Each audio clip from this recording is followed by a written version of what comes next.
Hello bachcho, let's read this question. The question says, from the following data of delta H of the following reactions, carbon solid state plus half O2 gaseous state gives us CO gaseous state और delta H है इस reaction की -110 kilojoules.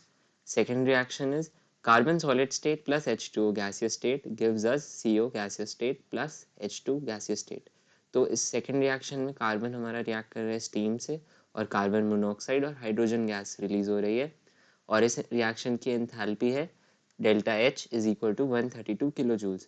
What is the mole composition of the mixture of steam and oxygen on being passed over coke at 1273 Kelvin to maintain constant temperature?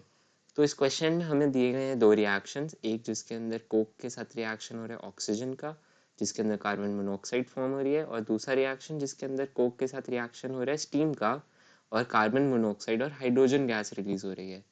तो हमारे और हमसे पूछा गया है क्या मोलर कॉम्पोजिशन होगी O2 और H2O की कि टेम्परेचर 1273 केल्विन पर कांस्टेंट मेंटेन रहे। तो इसको फाइंड करने के लिए सबसे पहले की कॉन्सेप्ट हमारा ये है कि एक रिएक्शन जो है वो एंडोथर्मिक है जिसके अंदर हीट अब्सॉर्ब हो रही है। ये जो हमारा रिएक्शन है ये हमारा सेकेंड रिएक्शन है और ये जो वैल्यू है इसको हम डेल्टा H2 लिख लेंगे। तो हमारा सेकेंड जो रिएक्शन है उसके अंदर हीट अब्सॉर्ब हो रही है यानी कि उसका डेल्टा H पॉजिटिव है। तो endothermic reaction delta H2 is equal to 132 kilo joules. ये हमारा सेकेंड रिएक्शन से आ रहा है। जो हमारा फर्स्ट रिएक्शन है यानी कि C coke plus half moles of O2 gas state gives us CO, ये हमारा फर्स्ट रिएक्शन है और कोक प्लस स्टीम वाला जो रिएक्शन है वो हमारा सेकंड रिएक्शन है।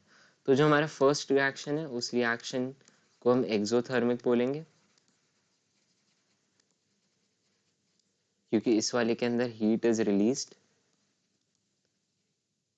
तो इस रिएक्शन के होने पे हीट रिलीज हो रही है, ये हमारा फर्स्ट रिएक्शन है और इस रिएक्शन की एंथैल्पी को हम डेल्टा H1 से रिप्रेजेंट करेंगे और वो हो जाएगी हमारी इक्वल टू -1110 किलो जूल्स। तो अब हमने दोनों रिएक्शन यहाँ पे लिख लिए हैं।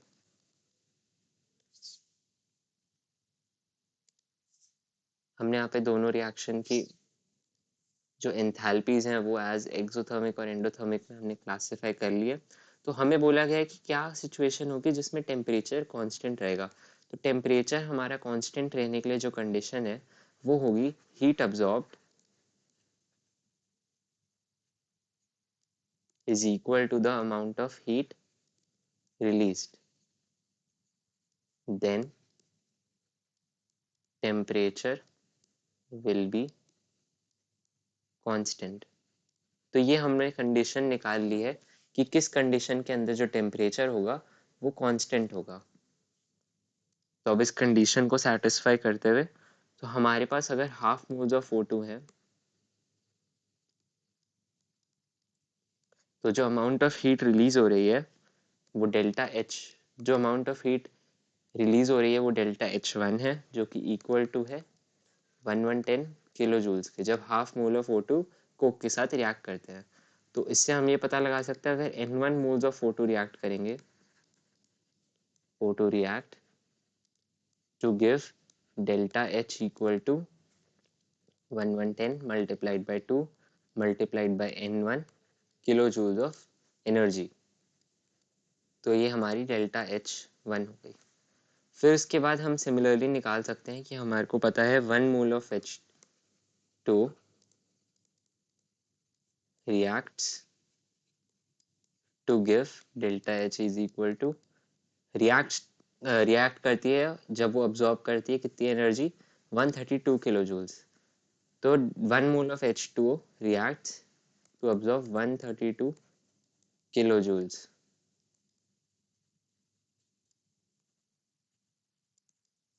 तो 132 किलो जूल्स प्रोवाइड करने पर 1 मोल ऑफ H2 रिएक्ट करता है। तो N2 मोल्स रिएक्ट कब करेंगे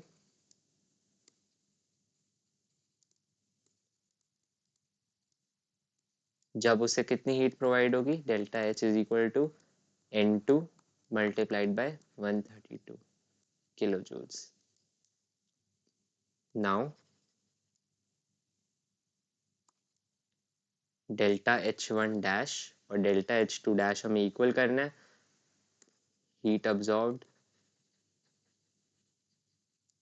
is equal to heat released. ये हमारी कंडीशन थी। इसे सेटिस्फाई करने के लिए अब हम हीट जो अब्जॉर्ब हो रही है वो है N2 multiplied by 132 kilo joules और जो हीट रिलीज हो रही है वो N1 multiplied by 2 multiplied by 1110।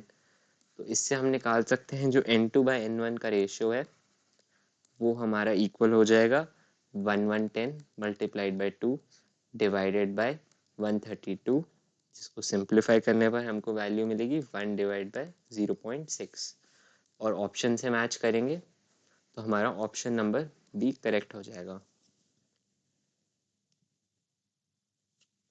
So our final answer is